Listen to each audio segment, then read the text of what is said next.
Nos quitan el sueño de Darian Leader. La ciencia del sueño inició su andadura en las postrimerías del siglo XIX, se fraccionó antes de la Primera Guerra Mundial, y luego se expandió durante el resto del siglo XX, sobre todo y de manera especialmente acelerada, a partir de la década de los 60. La electroencefalografía, la medición de potenciales eléctricos en el cerebro, permitió distinguir diferentes fases de actividad neural durante el sueño, aunque ninguna teoría ha logrado explicar adecuadamente qué representan. El muy publicitado vínculo, detectado a comienzos de los años 50, entre la fase de movimientos oculares rápidos, o REM del sueño, y la actividad onírica, los sueños, de la mente dormida, propició un elevado volumen de nuevas investigaciones y de financiación para las mismas. Pero ya comenzada la década de los 80, los sueños, en plural, habían dejado de ser un tema prioritario en este campo. El énfasis se fue desplazando desde los fenómenos psicológicos hacia aquellos otros que parecían ser puramente físicos, y se centró especialmente en los relojes corporales, la base neural y neuroquímica del sueño y de sus trastornos, y el estudio y el tratamiento de la apnea, la suspensión temporal de la respiración que algunas personas sufren mientras duermen. Aunque la ciencia del sueño actual es sin duda un campo complejo, con muchas áreas de estudio diferentes, dos características destacan en ella cuando la comparamos con los trabajos más antiguos. En primer lugar, dormir. El sueño, en singular, ha dejado de ser una experiencia del individuo y se ha convertido en un objeto cosificado, externo a él. Hoy en día, las revistas especializadas en el ámbito del sueño ya no citan ni las palabras ni las experiencias de los pacientes, y rara vez se asignan etiquetas como insomnio a una experiencia concreta en función de cómo una persona, o personas, la ha descrito realmente. El historiador Kenton Crocker ha bautizado su estudio sobre la ciencia del sueño con el título de The Sleep of Others, el sueño de otros, para poner de manifiesto hasta qué punto el sueño ha sido progresivamente alejado del individuo y transformado en un producto nuevo susceptible de ser manipulado y diseccionado sin alusión alguna a la introspección. En segundo lugar, desde finales de los años 20, los estudios sobre el sueño fueron ganando un mayor protagonismo en el mercado. Las investigaciones comenzaron a ser, y siguen siendo, generosamente financiadas por empresas y ejércitos, con el objetivo de maximizar la eficiencia y la productividad de los trabajadores y los soldados. La idea misma de unificar el tiempo recomendado de sueño en una sola cifra es una invención relativamente reciente, de no más de 200 años de antigüedad, según cuentan los historiadores.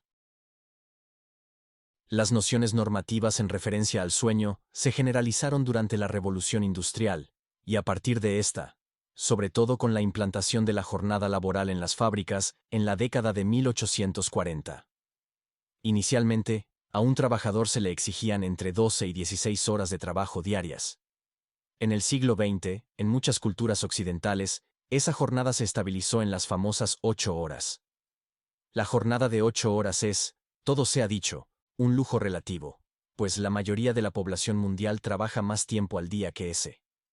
Las cifras para los periodos de trabajo y descanso se fijaron, no por un interés por el bienestar de nadie, sino por las exigencias de los horarios fabriles y los procesos productivos que las nuevas tecnologías introducían.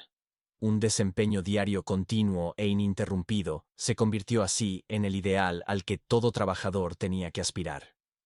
El crecimiento de industrias como las del petróleo y el acero, que requerían de procesos extractivos y productivos de 24 horas diarias sin interrupción, hizo preciso también contar con unos trabajadores que hubieran dormido lo suficiente para funcionar con la necesaria eficacia. El sueño, gracias a la expansión de la industria, pasó a cuantificarse como un apéndice del trabajo. Se hizo preciso, entonces, calcular con el máximo esmero el tiempo mínimo necesario. Nathaniel Kleitman, considerado por muchos como uno de los fundadores de la ciencia del sueño en el siglo XX, publicó su extenso estudio académico Sleep and Wakefulness, Sueño y Desvelo, en 1939, cuya aparición acompañó de un resumen en la popular revista American Business. Sus investigaciones en la Universidad de Chicago fueron sufragadas con abundantes fondos de empresas patrocinadoras, ansiosas por modelar unos trabajadores más productivos, y llegó incluso a alimentar con puré de ternera a bebés de 5 semanas de vida porque la empresa cárnica local, Swift Co., aportó $10,000 para demostrar que los pequeños dormirían mejor con el estómago lleno de vacuno. Visto desde ese punto de vista, el sueño se convierte en algo que puede manipularse y fabricarse con el fin, no tanto de mejorar la vida de las personas como de incrementar la productividad o, en el caso de los militares, entrenar a soldados que puedan mantenerse despiertos durante días con el mínimo tiempo de sueño posible.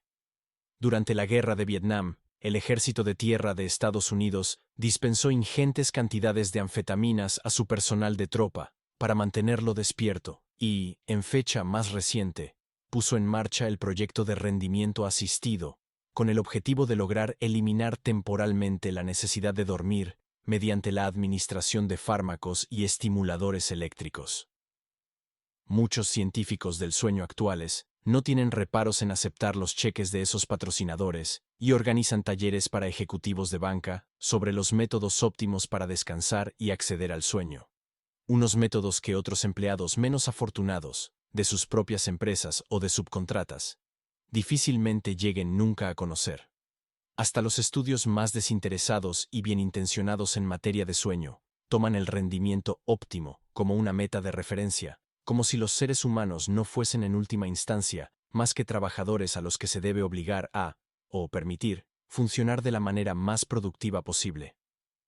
Si alguien no duerme sus 8 horas diarias, rendirá por debajo de lo normal y cometerá fallos en labores físicas y cognitivas que, de haber dormido bien aquella noche, habría realizado a la perfección sin esfuerzo. Resulta así inconcebible que rendir por debajo de lo normal pueda ser, en realidad, una meta de referencia tan válida como cualquier otra. En cuanto a esa manera de entender el sueño como algo amputado de la experiencia propia que los individuos tienen de él, podemos decir que es un fenómeno con el que las personas insomnes están muy familiarizadas.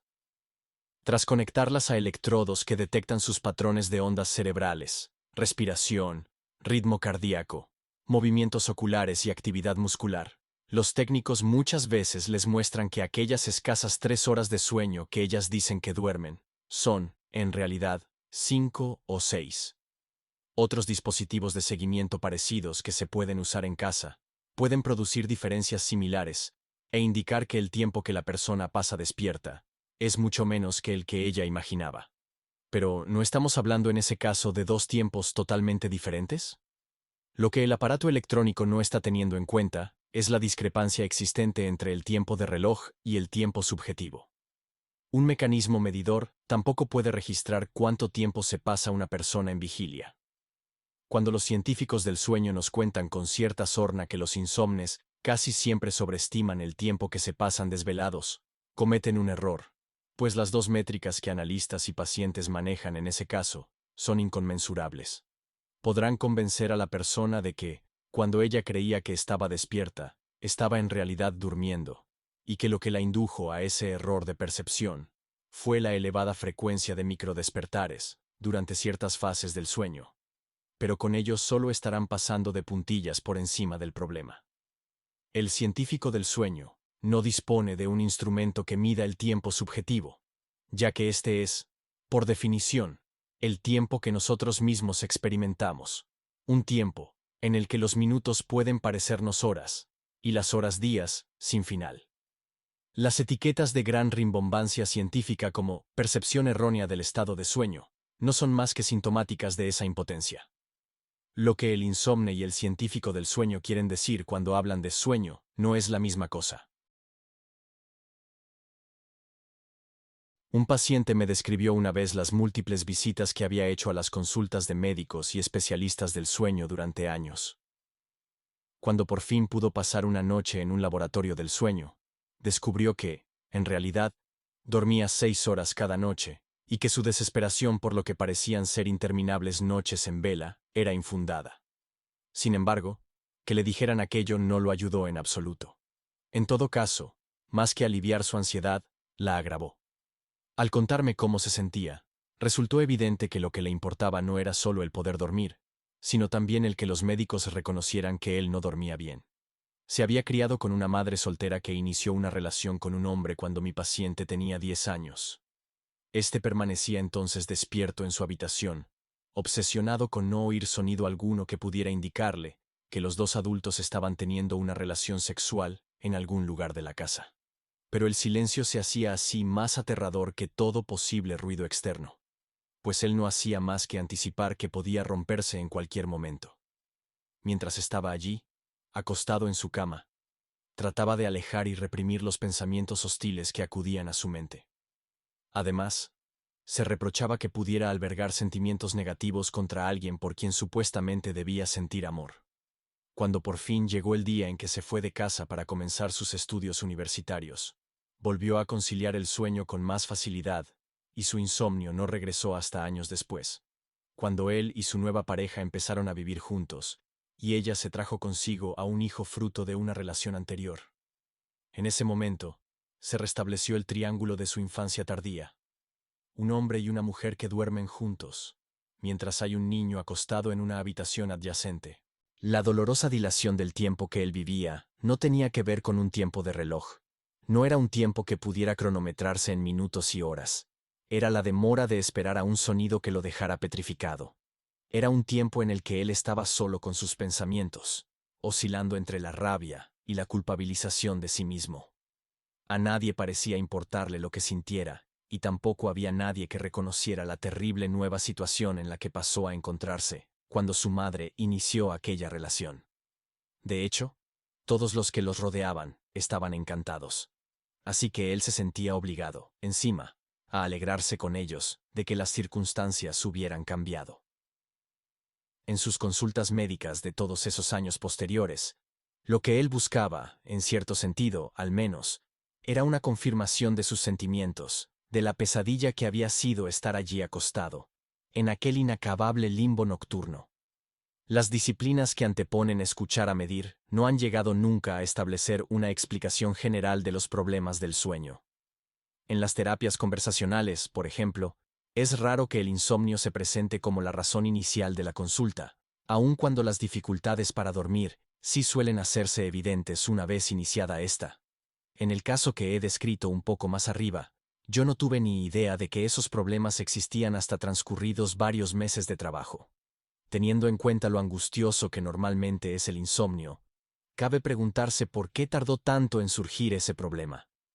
¿Acaso necesitamos dar con las indicaciones precisas para que el paciente hable del problema? ¿O sucede justamente lo contrario y esa evitación podría estar cumpliendo alguna función? En el caso de los niños, las dificultades para dormir son más transparentes, probablemente porque, en la mayoría de casos, son los padres los que se despiertan cuando su hijo o hija no puede dormir, y son ellos, y no el pequeño o la pequeña, quienes acuden en busca de ayuda. A menudo descubrimos entonces que el niño no puede conciliar el sueño por culpa de alguna preocupación por la mortalidad o por su cuerpo. Dicen cosas como: ¿cómo puedo dormir si, a lo mejor, ya no me despierto nunca? No mucho después de haber leído en algún sitio que la muerte es como un largo sueño. Todavía a principios del siglo XX, una de las oraciones típicas que rezaban los niños antes de irse a dormir contenía la frase: si muero antes de despertar. También cuando a los niños ya se les están retirando los pañales, su proceso de quedarse dormidos puede verse dificultado por un miedo a manchar las sábanas. Mojar la cama, algo considerado en tiempos como el trastorno del sueño más extendido en la infancia, puede dar así lugar a su propio trastorno secundario. El cuento infantil de la princesa y el guisante proporciona un buen modelo de esa especie de perturbación concreta y transitoria del sueño. La pobre protagonista es incapaz de dormirse como es debido por culpa del guisante que han colocado bajo toda aquella pila de colchones, lo que demuestra, en realidad, que es una verdadera princesa. Sin embargo, lo que sin duda subyace a esa historia es el relato del despertar sexual. El pequeño objeto con forma de guisante la mantiene despierta por la noche, y el sueño no llega hasta que la emoción de sentir que está ahí, o la culpa que ello genera, es procesada por ella misma de un modo u otro.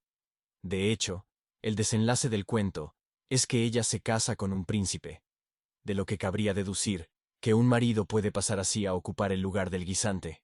Experiencias traumáticas de toda clase pueden no solo bloquear el sueño en un niño, sino también hacer que se despierte aterrado y en estado de pánico. Recuerdo el caso de una niña de 4 años que, en plena noche, se incorporaba de golpe, como un resorte, y se ponía a gritar, sentada en la cama, tratando desesperadamente de arrancarse algo de los brazos, aun después de que su madre acudiera corriendo a abrazarla para que se tranquilizara.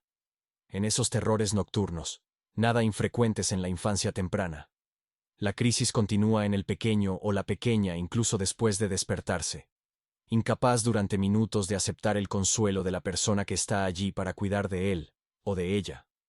Como si, pese a tener ya los ojos bien abiertos, estuviera viviendo aún dentro de su propio trauma. En este caso en particular, el origen de la perturbación del sueño parecía claro.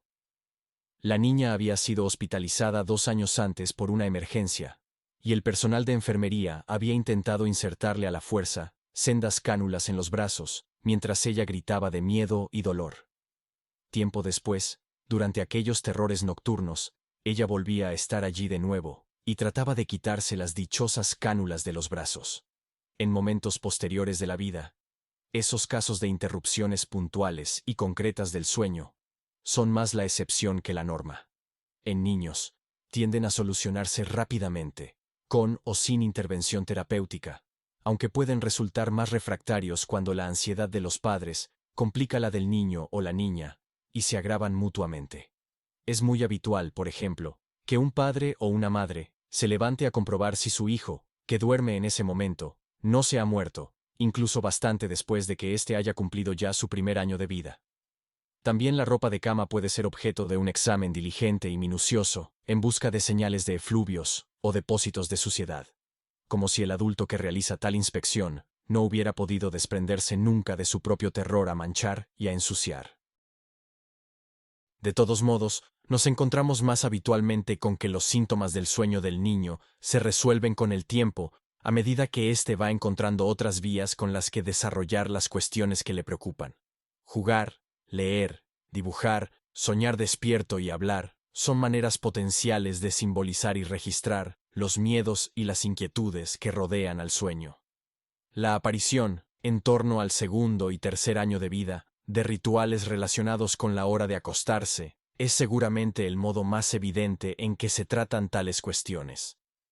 Es como si el niño acompañara así de una serie de comportamientos repetitivos y secuenciales el punto de máxima vulnerabilidad psicológica y fisiológica, que no es otro que la transición entre la vigilia y el sueño. En el caso de las personas adultas, el insomnio tiende a ser más complejo. Aunque hay casos en los que su aparición repentina está claramente conectada con una causa concreta que puede desentrañarse, en la mayoría de ocasiones, cuando se trata de una dificultad crónica, son varios los factores que intervienen.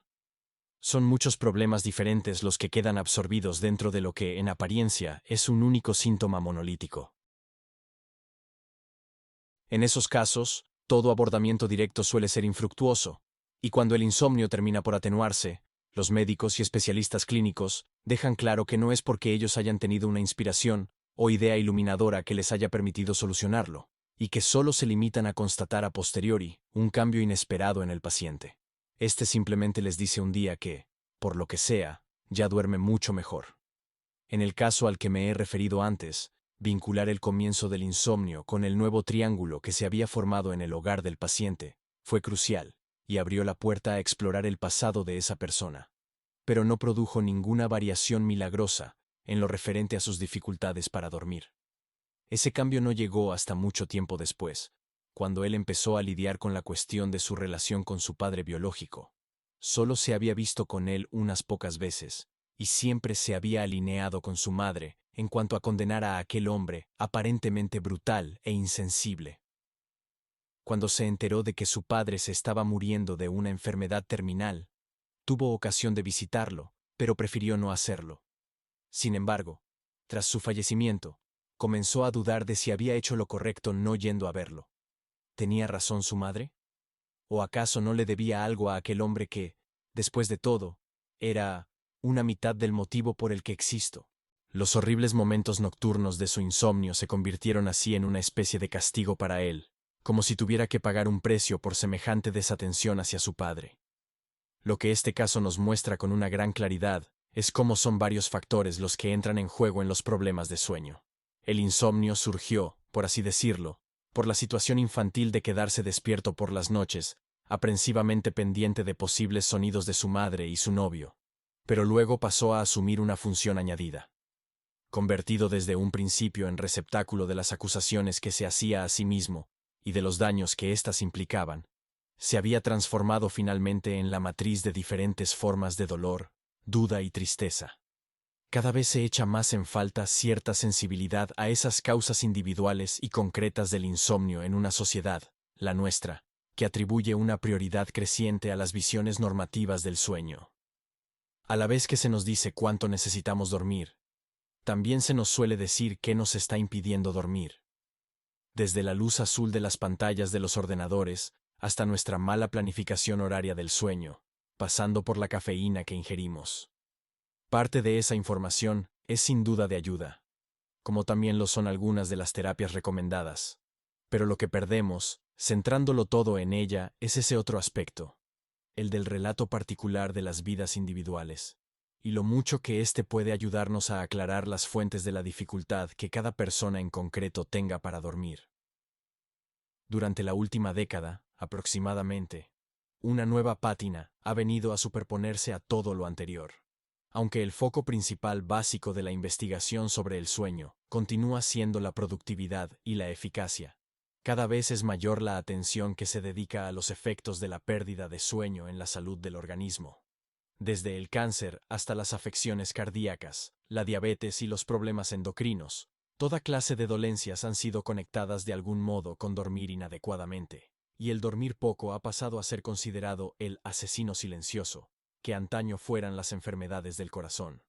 Algunas de esas tesis son convincentes, tanto como los estudios en los que se basan, pero lo que llama la atención en este punto es la facilidad con la que tales imperativos en materia de salud pueden quedar perfectamente incorporados a aquellos otros, ya preexistentes, que nos conminan desde hace tiempo a ser productivos. Hoy mantenerse con vida se considera una responsabilidad personal, un deber que debemos esforzarnos continuamente en cumplir, de tal modo que existir es ahora una labor o un producto de nuestra eficiencia, como también el trabajo ya venía siéndolo desde hace tiempo. Debes ser lo más productivo posible, y debes mantenerte vivo el mayor tiempo posible. Significan cada vez más una misma cosa. Y con ello, la diferencia entre la salud y la enfermedad se acerca progresivamente a la diferencia entre lo éticamente correcto y lo éticamente incorrecto, por lo que evitar estar enfermos y esforzarnos por mantenernos vivos son dos objetivos que adquieren un valor moral. Escribe un higienista del sueño que dormir nos mantiene delgados, disminuye nuestros antojos de comida, nos protege del cáncer y la demencia, reduce el riesgo de enfermedades cardíacas, apoplejías y diabetes, y hace que estemos más contentos, que seamos más sinceros, y que conste que no les miento, y que estemos menos preocupados, y lo remata diciendo que lo genial de todo esto es que es gratis. Pero el problema es que solo es potencialmente gratis si usted no resulta ser como más del 95% de la población mundial, que es el porcentaje de las personas que tienen que hacer no pocos esfuerzos por ganarse la vida, personas que tienen jornadas laborales largas, personas a quienes preocupan sus seres queridos y las exigencias de sus jefes en el trabajo, y personas que apenas logran acceder a los servicios básicos. Muchos higienistas del sueño dan consejos que solo sirven para una élite privilegiada de afortunados y afortunadas que tienen sus propios dormitorios individuales, con sistemas y programas de control sensible de la temperatura, que adaptan el entorno a sus ritmos circadianos específicos, y que los despiertan con destellos artificiales de luz azul, que hacen que se sientan más contentos y optimistas ya de buena mañana. Pero ¿mejora en algo el sueño de las personas pobres el presionarlas para que duerman como las personas ricas? Puede que nos parezca una buena noticia que a Aetna, gigante estadounidense del sector de los seguros que tiene a casi 50,000 empleados en plantilla, les esté pagando una prima por dormir más, basándose en los datos obtenidos a partir de un medidor del tiempo de sueño que esos trabajadores pueden solicitar llevar puesto para tal fin, pero lo cierto es que en ese caso no estaremos teniendo en cuenta los costes humanos de lo que significa no cobrar una prima, ni las presiones que esos sistemas de premios y recompensas introducen. Si los trabajadores reciben una bonificación de $25 por noche, si consiguen dormir 20 veces, 7 horas diarias, o más durante ese mes, ¿qué otra cosa se está introduciendo ahí sino la presión para dormir más, cobrar tanto como los colegas de trabajo y sentirse vigilados incluso por la noche, por la empresa en la que están empleados? Aunque, claro, si usted tiene problemas para dormir, no se preocupe, porque en cuanto su medidor de tiempo de sueño lo catalogue de insomne, podrá recibir terapia cognitiva a través de su teléfono inteligente para que le ayude a dormir de manera saludable. Dentro de esta misma concepción del futuro guiada por el mercado, hay científicos del sueño que recomiendan la instalación en los automóviles de unos alcoholímetros del sueño, por así llamarlos, que impidan a los conductores emprender un trayecto si el escáner en cuestión detecta que no ha dormido las horas requeridas. De ser cierto que 1 de cada 2 adultos no duerme lo que debería, esa solución obraría milagros en la reducción de la contaminación mundial, pero, claro está, no estaría teniendo en cuenta los efectos de la rabia y la frustración que alguien sentiría si su coche se negara a arrancar cuando más lo necesita.